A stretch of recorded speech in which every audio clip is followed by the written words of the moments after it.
How's everybody doing? Justin Watch Movies here. Thank you for stopping by and checking out my review for Insidious: The Last Key. If this is the first time on my channel, make sure to hit that subscribe button and that bell notification down below so you don't miss movie rankings, trailer reactions, Blu-ray videos, free Funko Pops, and movie reviews just like this. Insidious: The Last Key is the fourth film in the Insidious franchise, and it sits in a weird part in this timeline for the Insidious movies. Some parts of this movie is the beginning of this franchise, and some parts of it take place after the third film, but this is about Dr. Elise Rainier, played by Lin Shaye, who agrees to take on an investigation of a haunted house. But this is a very personal investigation for her, as it's the house that she grew up in and accidentally released a presence in that house. So she is going back to that house years after to try to end this presence before it haunts anybody else. Lin Shaye has been in all of the Insidious movies. She's been a little bit of a side character in some of the previous films, but this is the one film where we really get to delve deep into her past and really understand her as a character. And that's easily my favorite part about this film, is that we get to understand her a little more.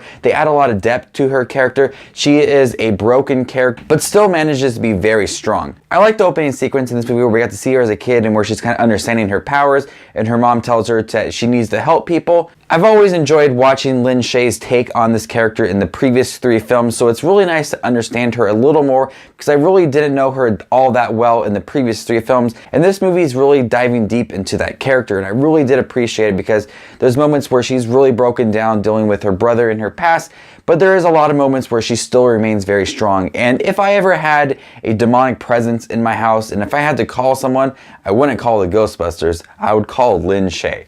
There's just something about Lin Shaye's performance in these movies that feel very comfortable and relaxing, that you really would trust her in solving this investigation. There's a lot of moments in this movie that borrow certain scenes from the other Insidious movies, so at times this movie does feel a little uninspired with its jump scares. Some scares are just there to get a jump scare in, to kind of spook the audience, but there are some jump scares that are really authentic, and I really appreciate the Insidious franchise for having some really great jump scares and some really good imagery that really does terrify me. The first Insidious movie did it very well, and still to this day it does a great job of utilizing certain moments to really scare the audience that aren't just typical jump scares. But I can't help but feeling that some of these scares I've felt like I've seen before, but that's due to the fact that this is the fourth film in the franchise. Overall, I enjoyed Insidious: The Last Key. It does feel a little uninspired. Some of the structure is a little bit wonky. I really like the first half, but the second act and third act felt a little bit rushed, and Lin Shaye gives a really great performance as she carries this movie. And also some of the humor does feel a little out of place from her helpers. The humor just wasn't necessary in this movie. So I'm gonna go ahead and give Insidious: The Last Key a B-.